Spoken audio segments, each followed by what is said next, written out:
My today's topic is sample space, conditional probability and independent events by which the syllabus of BSM301 ECE starts with. These topics are nothing new to you. Probably you have read these topics before, but today I'm not going to discuss the theories of in details, but rather I'm considering the problems, and with the help of the problems, we'll be trying to understand the basic features of these three topics of today's class. Let us begin with sample space. What sample space is? Previously, we had the knowledge that sample space is something which is a set consisting of all possible outcomes. But we had the wrong intention that if we are to consider the discrete sample space or continuous sample space, then we have to consider a problem which is of discrete nature or a problem which is of continuous nature.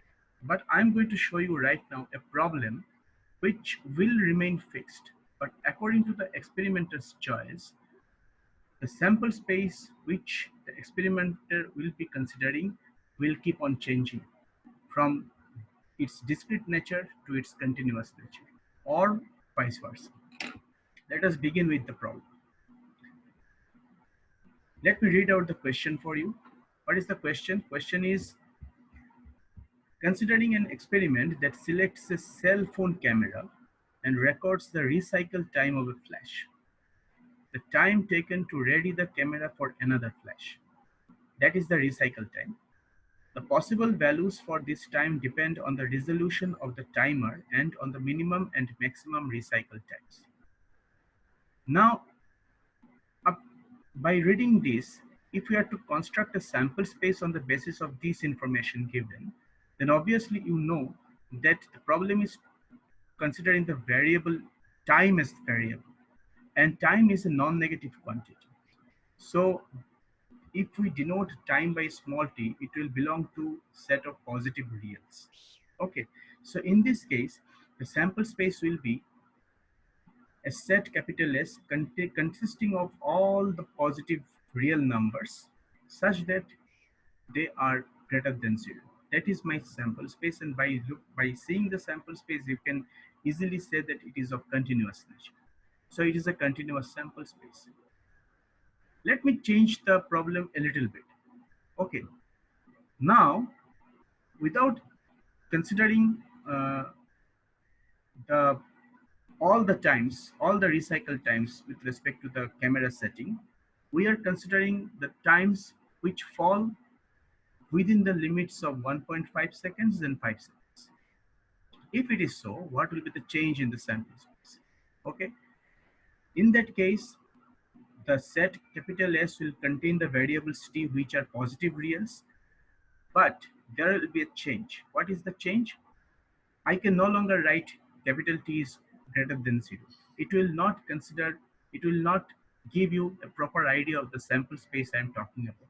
Rather, I must treat it in this manner that the variable time here are set within the limits of 1.5 and 5.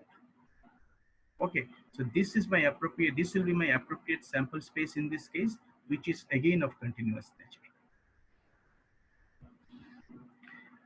Let us change the objective a little bit further. If the objective of the analysis is to consider only whether the recycle time is low, medium or high. Suppose I'm interested in finding whether the um, uh, this recycle time of the camera setting is low, medium or high. That means we are actually uh, interested about three discrete quantities: resetting time to be low, resetting time to be medium, or resetting time to be high. So in this case, if we are to construct the sample space, this sample space will contain only 3 points, and that will be S is equal to the set consisting of the elements low, medium, and high. So this since these elements are discrete in nature, discrete items, so this sample space is a discrete sample space. And now, lastly, if our objective is only to evaluate whether or not a particular camera conforms to a minimum recycle time specification, then you know the answer will be in yes or no. Yes, the camera conforms to a minimum recycle time. No, the camera doesn't conform to a minimum recycle. So in this case, the sample space will be capital S containing two elements, just yes or no. So it is again discrete in nature. So it is a discrete sample space. So the problem of camera setting has been considered in from has been considered four times from four different perspectives, and from these four perspectives, two perspectives give you an idea of continuous sample space and two perspectives give you the idea of discrete sample space. So we have come to understand that whether the sample space will be discrete or continuous in nature depends upon what the experimenter is thinking or interested about. Why sample space is important for us? Why is it important? Okay, now before I go to that section, let me just recall one problem which was considered in the pre-test. The problem was the problem of throwing two coins simultaneously, and you see that these are the outcomes H H H T and TH and TT. These are the possible outcomes. I asked you whether this particular set consisting of these outcomes are discrete or continuous. Obviously, you see that since these outcomes are separated by commas, by the nature of the problem given, obviously the outcomes will be discrete.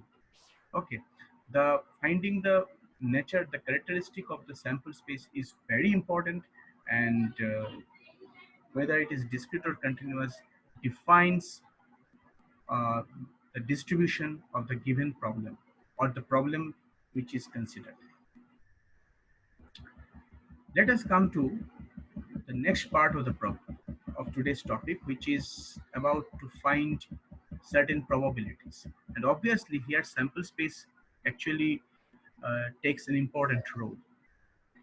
Let us consider the following problem. The following table describes the age distribution of residents in a Northern California county. All the age limits are given starting from 0 to 9, 10 to 19, 20 to 29, till over 70. And the number of persons falling within this age limit is 4200. Within this age limit is 5100. Within this age limit is 6200, and so on. So that the total number of residents from the Northern California county present in this particular distribution or chart is 28,900. I have divided this problem into two categories. Category 1 problem deals with simply finding the probabilities by classical definition, and category 2 problems deal with finding probabilities which are conditional in nature. Let us begin with category 1 problem. If a resident is randomly selected from this count, determine the probability that the resident is less than 10 years old, between 10 and 20 years old, between 20 and 30 years old, and between 30 and 40 years old, which I think we can do very quickly by applying classical definition. How? If a resident is chosen, and if I'm talking about question number A, that is, he must be less than 10 years old, that means we are going to consider this particular block. Or less than 10 years old means we are going to consider this block, which consists of 4,200 people. So the ratio of 4,200 and 28 by 28,900 will be taken, and that ratio will give you the probability of this part. If I am considering this question number B, that means the age of the person lying between 10 and 20 years, that means that particular age limit will be consisting of 5,100 people from California county, and therefore the probability will be 5,100 by 28,900. If I'm talking about the residents lying between 20 and 30 years old, then the favorable cases will be 6,200, and consequently the ratio will be 6,200 by 28,900. And lastly, if I'm talking about the residents age lying between 30 and 40 years old, that means here the favorable number of cases will be 4,400, and the ratio will be 4400 by 28,900. That's how, by applying the classical definition of probability, we can calculate the probabilities given in the category 1 problem. And all the correct probabilities have been calculated here, as I'm showing you right now, and we have got these answers. Okay, you can do it, you can check the answers, and you can do the calculations by yourself quick. You know it very well how to do it.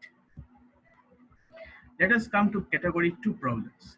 To find the conditional probability that when a resident is randomly chosen, what is the probability that his age is, is lying between 10 and 20, provided the resident is less than 30 years old? Okay, and what is the probability that his age will be lying between 30 and 40, provided that his age is greater than 30? Okay, so that means that if I'm choosing a resident and I'm going to find the probability that he falls between 10 and 20, then resident's age has to be less than 30 years old.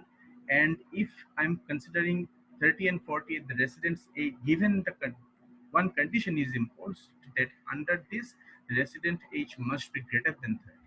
To solve this type of problem, it will be much better if you construct a separate table for it, which will be helping you to solve the given probabilities. So, which I have constructed over here. I have considered the residence, the age limits 10 to 20 and 30 to 40, about which I am interested with, have been considered as row figures, and age less than 30 and age greater than 30 has been considered as column figures. Now you see, if the resident's age is lying between 10 and 20, then there is no meaning that his age will be greater than 30. So it is an impossible case, and so cardinality of this section will be 0. If I'm talking about the resident whose age lies between 30 and 40, then there is no meaning by seeing whether his age is less than 30 or not, because in this case the cardinality will again be 0 because it is impossible. So this diagonal consisting of impossible events.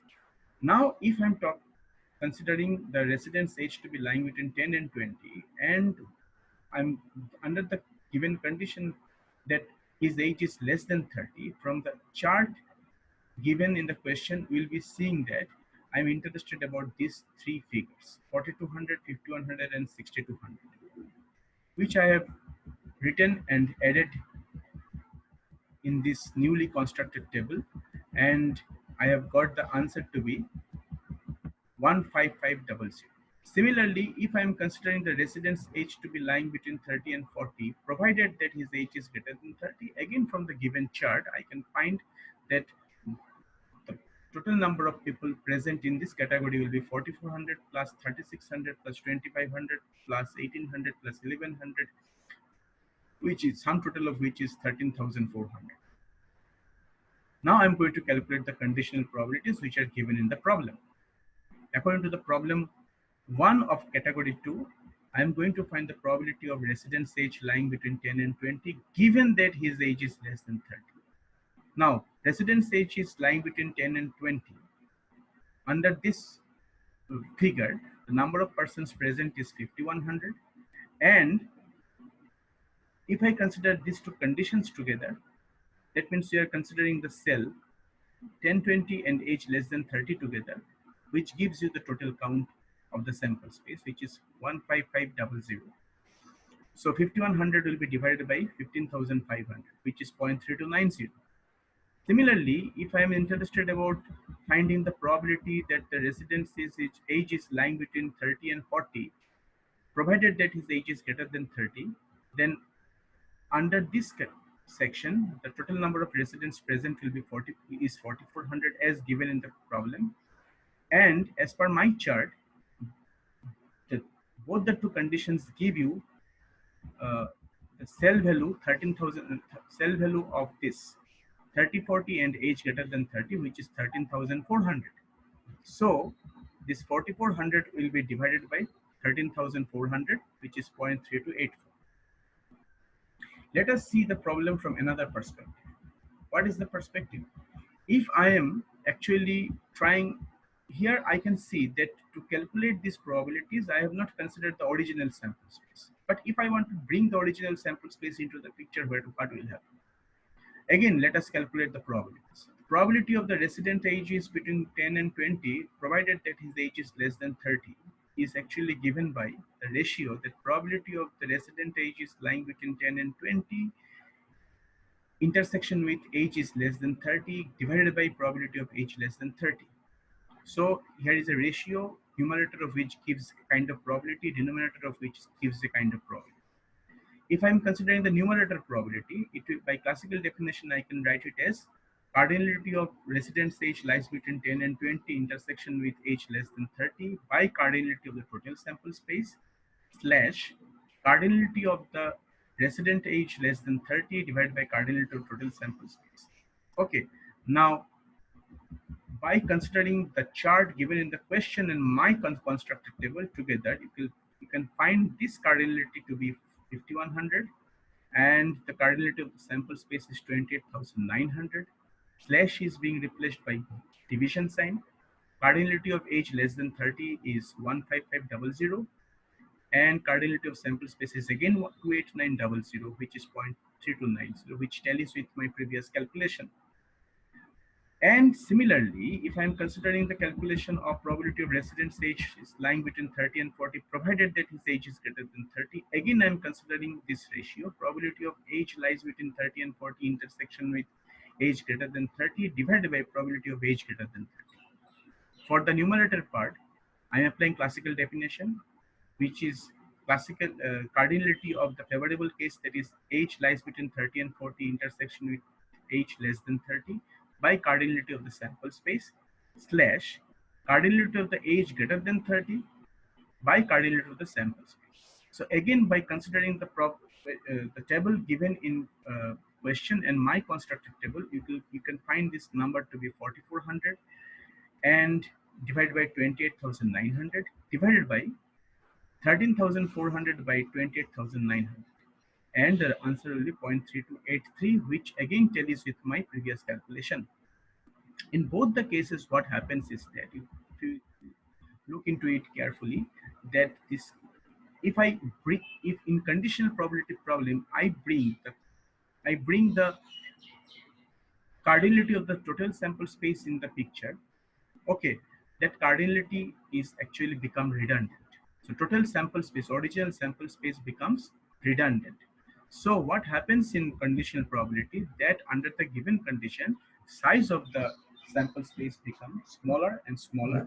That means it becomes squeezed, and it helps us in solving the given problem. So the size of the sample space in conditional probability problem be, becomes reduced in size. What is the definition of conditional probability, which I've applied over here? That if there are two events, capital A and capital B, these events are not necessarily independent, then conditional probability that the event A happens, given that the event B has already happened, is denoted by probability of A slash B, which is equal to, which is by definition probability of A intersection B by probability of B. And if you are interested in finding the conditional probability of B given that A has already happened, which will be denoted by probability of B given A, then here I'll be writing it as probability of B slash A equals to probability of A intersection B by probability of A. Okay, so let us go back to our problem of conditional probability. You see, here I have written probability of residence age is between 10 and 20 given that age is less than 30. So if the first part is A and second part is B, so I have actually represented it in terms of the definition, which is probability of A intersection B by probability. Okay, so that is the definition of conditional probability.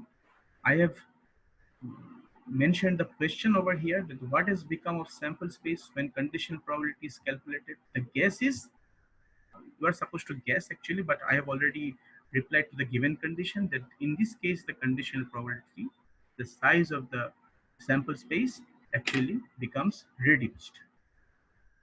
This happens when the events are not necessarily independent. What happens when the events are independent of nature? So if the two events capital A and capital B are of independent nature, then probability of A intersection B is actually becoming the product of their individual probability. So probability of A intersection B becomes PA into P. Now, in the conditional definition, in the conditional probability definition, if I consider that the events are independent of one another, then what happens, you see? If we consider that capital A and capital B are independent, so I can replace probability of A intersection B in the numerator as product of PA and PB. So PBs will cancel each other. So probability of A given B will simply become probability of A.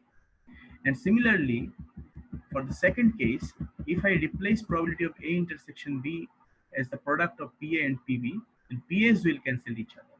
And probability of B given A will become probability of B. So in case of conditional probability, actually the conditions are not actually required because they are happening independent. Probability of A slash B becomes simply PA and probability of B slash A becomes simply P. Let us solve a problem of independent events. Okay, then the things will be clearer to you. I have considered three circuits over here. The first circuit is a series circuit. The second two circuits are parallel circuits. What is the question? Question is each relay in the following circuits will close with probability 0.8. Okay, the circuits will be closing with probability 0.8. So obviously the circuits will remain open with probability 0.2. So the two events will be complementary to one another. If all relays function independent, now that is important. It has been mentioned that whether relay 1 will be closed or open doesn't depend upon whether relay 2 will be closed or open. Similarly, whether relay 3 will be closed or open doesn't depend upon whether relay 4 is closed or open. The program is set in this particular manner. What is the probability that the current will flow from capital A to capital B, or point A to point B? Let us solve this problem by considering the figures one by one. Let us first consider the first figure, that is this, which is a series circuit. Let us consider that capital R be the event that the circuit is closed, and capital R bar be the event that the circuit is open. Now, the current will flow from capital A to capital B only when both of these relays are closed. If either of these relays are open, the current will not flow. So, we are interested in finding the probability that the relay in the circuits are closed, both of them are closed simultaneously by behaving independently of one another. So probability we are going to find the probability of R1 intersection R2. Now, as per the given problem, since they are happening independently, probability of R1 intersection R2 will be probability of R1 into probability of R2 by the definition of independent events. And since it is mentioned that the relay will be closed by the probability 0.8, it is given in the problem. So probability of R1 is 0.8 and probability of R2 is also 0.8. So their product is 0.8 into 0.8, which is 0.64. Let us go to the next problem. Let us consider the parallel circuit where two relays are there. One is R3 and another is R4. Now you see, the probability this current will flow from capital A to capital B only when either relay 3 is closed, then the current will flow from A to B through this path, or relay 4 is closed, current will flow from A to B through this path, or both of them are closed. The current will flow from either of these through this path. But if both of them are open, the current will not flow at all. So in this case, the probability that the current flows through the circuit is defined as probability of R3 intersection R4, that means both relays are closed, or which is denoted by union, which is represented as by union. R3 intersection R4 means R3 is closed but R4 is open, or R3 bar intersection R4 means R3 is open, R4 is closed. These are the three cases. We know that if two events capital A and capital B are of independent nature, then probability of A union B is equal to PA plus PB. All of these cases are of independent nature. Oh, sorry, mutually exclusive. If capital A and capital B are mutually exclusive, P of A union B equals to PA plus P. So here these cases are mutually exclusive. We can easily say. So the probability of this will be probability of R3 intersection R4 plus probability of R3 intersection R4 bar plus probability of R3 bar intersection R4. And since the relays are independent, relays are behaving independent, I can apply the definition of independent events, the theorem of independent probability. So we get probability of R3 intersection R4 as probability of R3 into probability of R4. Probability of R3 intersection R4 bar is probability of R3 intersection probability of R4 bar. Probability of R3 bar intersection R4 is probability of R3 bar into probability of R4. Both of these probabilities are denoted given as 0.8 as in the question. And probability of R bar is 0.2 because R bar is complementary event to R. So probability of R4 bar will be 0.2. So this will be 0.8 into 0.2 and that will be 0.2 into 0.8. So if I multiply and sum them together, the probability comes out to be 0.96. That is 96% chance that the current will flow from capital A to capital B. Let us consider the third problem.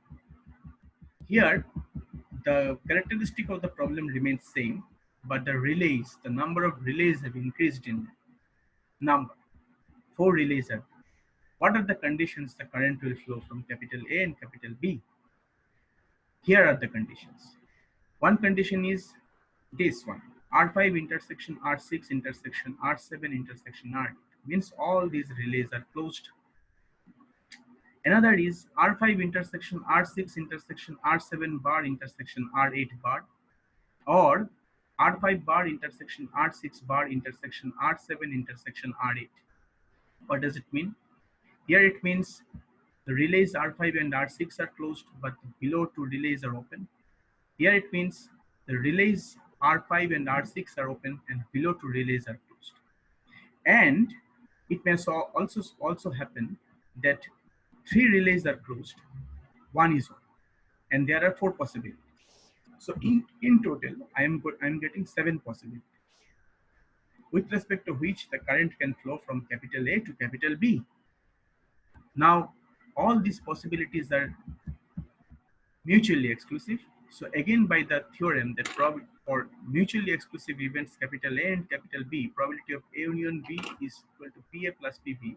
I'm getting the sum of these individual probabilities. Okay. And since the relays are opening and closing independent of one another, so this probability of this will be the product of their individual probability. Probability of this will be product of their individual probabilities. Probability of this will be product of their individual probabilities, and so on. And if I put all the values 0.8 and alternate as the case may be, then if we multiply them together and find the sum, then the answer will be 0.8704, which you are supposed to calculate by yourself and verify whether the calculation is right or wrong, because sometimes I'm very much prone to make mistakes. Okay, so you do the calculation by yourself, and I'll be sending the note to you by today evening in Google Classroom. Now, before I finish my today's class, you see, I gave you a problem in pre-test. The problem was Ram tossed a coin in Kolkata and Sham tossed a coin in Delhi. The experiment was monitored online by a third party. Ram got H, Sham also got H. What is the probability of the outcome HH? Now, Ram is actually tossing the coin in Kolkata. So his two favorable cases are there, head or tail, and total number of cases is 2. Either head may appear or tail may appear in Ram's part. Again, in Sham's part, Head may appear and tail may appear. Now, if Ram wants head, then favorable number of case is 1. If Sham wants head, favorable number of case is 1. Now, if I'm considering Ram's case, the probability of getting head will be half. And if I'm considering Sham's case, the probability of getting head is half. Here I'm considering the coins to be unbiased. Now, if Ram communicates with Sham and tells him about his outcome, then the results, the experiment will no longer be independent, and vice versa. So a third party is actually monitoring both Ram and Sham, and he actually blocks any sort of connection between them. They remain independent of one another. Then what is the probability that Ram and Sham are getting heads simultaneously in Kolkata and Delhi? The answer is half into half, which is 1 by 4. Here also I have applied the theory of independent events. Only thing is that you didn't know that it was actually the theory of independent events. Since I have introduced independent events in today's class, so I have discussed the problem once again and showed you how this independent events theory is also applicable to the given problem. And lastly, I have given you a practice problem on conditional probability. Let me read out the problem for you. Problem is, it is estimated that 30% of all adults in the United States are obese. 3% of all adults suffer from diabetes, and 2% of all adults are both obese and suffer from diabetes. Determine the conditional probability that a randomly chosen individual, number A, suffers from diabetes given that he or she is obese. Number B, is obese given that she or he suffers from diabetes. The answers have been provided here. You are supposed to calculate the problem by yourself and verify with the answer. So with this, I'm going to conclude my today's class. You write your roll numbers in the chat box so that I can save it. And one more thing, I have shared one story, which is actually not a story, it's a case study um, in Google Classroom. You don't have to write anything, any report on that. You just read the story. So I have categorized it as categorized that as a fun reading case study. So you just read it. What will Why is it important is that tomorrow or day after tomorrow, when I'll be taking your class, I'll be discussing something which will relate to the story. So if the story is read by you, you will find it interesting. So hope you have enjoyed today's class, and hope you have understood. If you have any doubts, you can anytime you can ask me. I'll always be available to clear your doubts. And see you in tomorrow's class. Till then, Tata. Take care. Stay safe.